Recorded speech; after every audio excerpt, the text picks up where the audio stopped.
ये कहानी की शुरुआती दौर की घटना आज से 3 वर्ष पहले घटी। विक्रम रघुवंशी और उसके दोस्त साहिल ने अपनी एक खिलौने बनाने वाली कंपनी खोली थी। दोनों को बच्चों से बेहद लगाव था। ये दोनों मार्केट में हमेशा से नए आधुनिक तकनीक के खिलौने बनाने के लिए जाने जाते थे। भारत का सबसे पहला रिमोट कंट्रोल हेलीकॉप्टर खिलौना इन्होंने ही इजाद किया था। उस वक्त कंपनी में मीडिया के जमाड़े की तैयारियां चरम पर थीं। कारण यह था कि विक्रम और साहिल की कंपनी ने एक अलग खास खिलौने का आविष्कार किया था। इस खिलौने की खासियत यह थी कि यह खिलौना मात्र एक मामूली खिलौना नहीं, बल्कि बच्चों को लुभाने का जरिया था। यह खिलौना बच्चों से बात कर सकता था। उनके सभी जवाब उस खिलौने के डेटाबेस में मौजूद रहते। इसे एक तरह का छोटे रोबोट की तर्ज पर देखा जा रहा था। यह खिलौना बच्चों से बात कर सकती थी, उनके साथ खेल सकती थी। यह खिलौना वह सब काम कर सकती थी जो बच्चे अपने दोस्तों के साथ करना पसंद करते हैं, अर्थात खेलना, कूदना, उनसे बातें करना। उसी दिवस विक्रम की बातें अमेरिका के एक टॉय कंपनी से बात हो रही थी। विक्रम ने अपनी कंपनी के इस खिलौने के अधिकार को अमेरिका कंपनी को ऑनलाइन बेच दिया। यह बात उसने साहिल को नहीं बताई थी। अगले दिन मीडिया साहिल और विक्रम के इस खिलौने के बारे में बात कर रहे होते हैं। यह फंक्शन में वह इस खिलौने की टेक्नोलॉजी को विस्तार रूप से समझा रहे होते हैं। इस इंटरव्यू और लंच इवेंट का प्रकाशन पूरे विश्व भर में हो रहा होता है। भारतीय समय अनुसार जब शाम का समय प्रगति पर था, उसी वक्त अमेरिका से एक खबर आई जिसके तहत साहिल और विक्रम की कंपनी के इस खिलौने पर चोरी का आरोप लगा।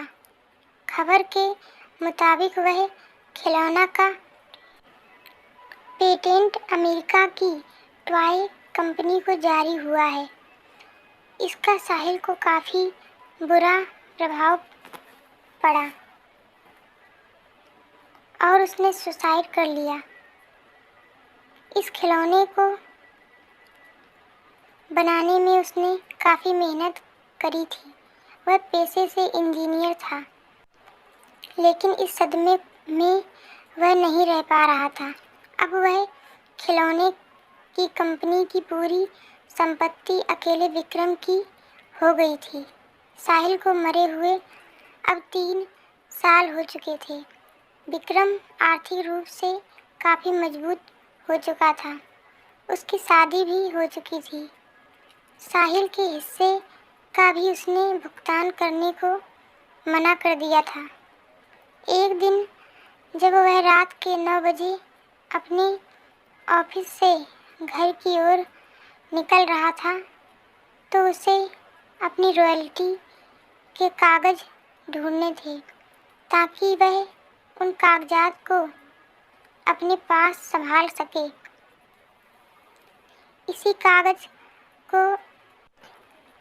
दिखा के ही उसे अमेरिका की कंपनी से रॉयल्टी देने का वायदा किया था। वह कागजात ढूंढने लगा। ऑफिस से सभी कर्मचारी चले गए थे। उसे वह कागजात ढूंढने में काफ़ी समय लग रहा था। वह कभी कंप्यूटर के टेबल पर ढूंढता तो कभी कागजात सभी तहखाने में ढूंढता, लेकिन उसे हर बार निराशा मिली।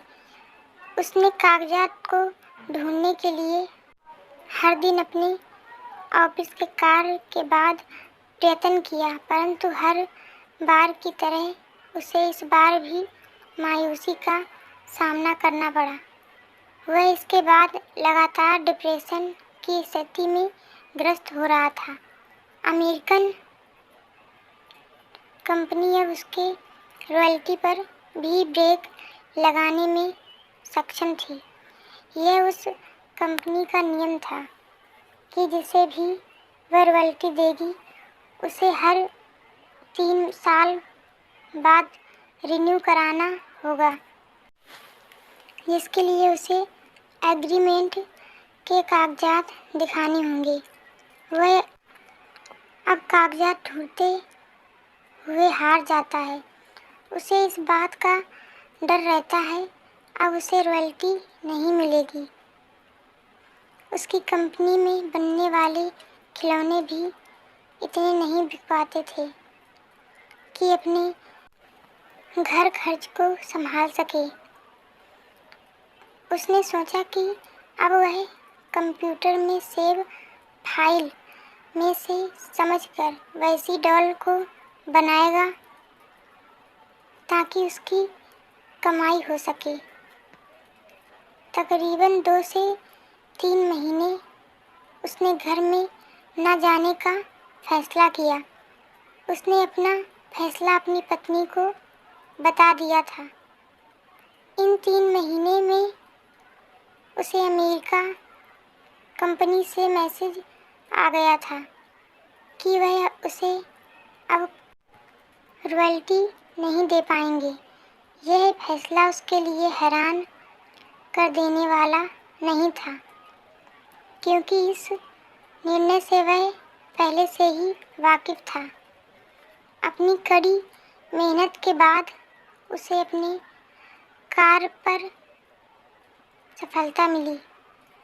उसने वह खिलौना बना दिया। खिलौने में आधुनिक वक्त के मुताबिक कुछ नए तकनीक का भी इस्तेमाल किया गया था। अपने परीक्षण में सफल होने के बाद विक्रम बेहद खुश था। इतने महीने की मेहनत के बाद विक्रम अपने घर जा रहा था। उसका बच्चा भी उसके इंतजार में राह देख रहा था। विक्रम अपने घर की ओर निकलते हुए विक्रम ने खुद से बनाया हुआ खिलौना अपने बच्चे के लिए ले जाना मुनासिब समझा। विक्रम ने सोचा कि अब उसकी ज़िंदगी बदल जाएगी। वह फिर से खुशी भरा जीवन व्यतीत करने लगेगा। लेकिन उसे क्या मालूम था कि ये खिलौना उसका वर्तमान एक बुरे लम्हे का आगाज होगा। जैसे ही वह गाड़ी में उस खिलौने को लेकर बैठा, उसके साथ अजीब घटना घटित होने लगी। गाड़ी का पेट्रोल अचानक से पूरा खत्म हो गया। गाड़ी स्टार्ट भी नहीं हो पा रही थी। कार का गेट खुद ब खुद बंद हो गया। उसे घुटन महसूस हो रही थी। खिलौने में से अजीब से हंसने की ध्वनि आ रही थी। यह हंसी की आवाज़ विक्रम के कानों में दर्द पैदा कर रही थी। वह बेहोश हो चुका था। जब उठा तो खुद को अपने घर के बाहर पाया। उसके रोंगटे खड़े हो गए। वह घबराया हुआ था। वह डॉल लेकर जल्दी से अपने कमरे की ओर भागा। उसे ऐसे देखते हुए विक्रम की पत्नी डर गई थी और बच्चे ने हाथ में डॉल देखी तो वह भी अपने पापा के तरफ अनन्हे कदमों से दौड़ा। विक्रम ने वह डॉल झट से अलमीरा में छुपा दी और उसका ताला लगाकर चाबी अपने पास रख ली। उसने यह सब होने के बाद तुरंत कंपनी के मैनेजर को फ़ोन किया और उस खिलौने को बनाने से रोकने को कहा। अगले दिन वह अलमीरा में उस डॉल को निकालकर समुद्र में डालने का सोचने लगा, लेकिन जैसे ही उसने अलमीरा खोली वह हैरान रह गया। अलमीरा में वह डॉल नहीं थी। वह चिंतित हो गया। वह जल्दी से तेज रफ्तार में भागा। वह अपने बच्चे को ढूंढ रहा था। उसे जो डर था वही हुआ। उसका बच्चा उसी डॉल के साथ खेल रहा था। विक्रम अपने बच्चे से डॉल खींचकर ले गया। वह डॉल उसके हाथ में आते ही वही अजीब सी हंसी के साथ हंसने लगी। मेरे से पीछा नहीं छुड़ा पाएगा विक्रम, मेरी मेहनत को तूने चंद पैसों के लिए बेच दिया। यह आवाज़ किसी अन्य की नहीं बल्कि साहिल की थी। विक्रम काफ़ी भयभीत हो चुका था। उसने वह डॉल समुद्र में फेंक दिया, लेकिन इसके बावजूद साहिल की आवाज़ सुनाई दे रही थी। इस आवाज़ ने उसे पागल कर दिया था।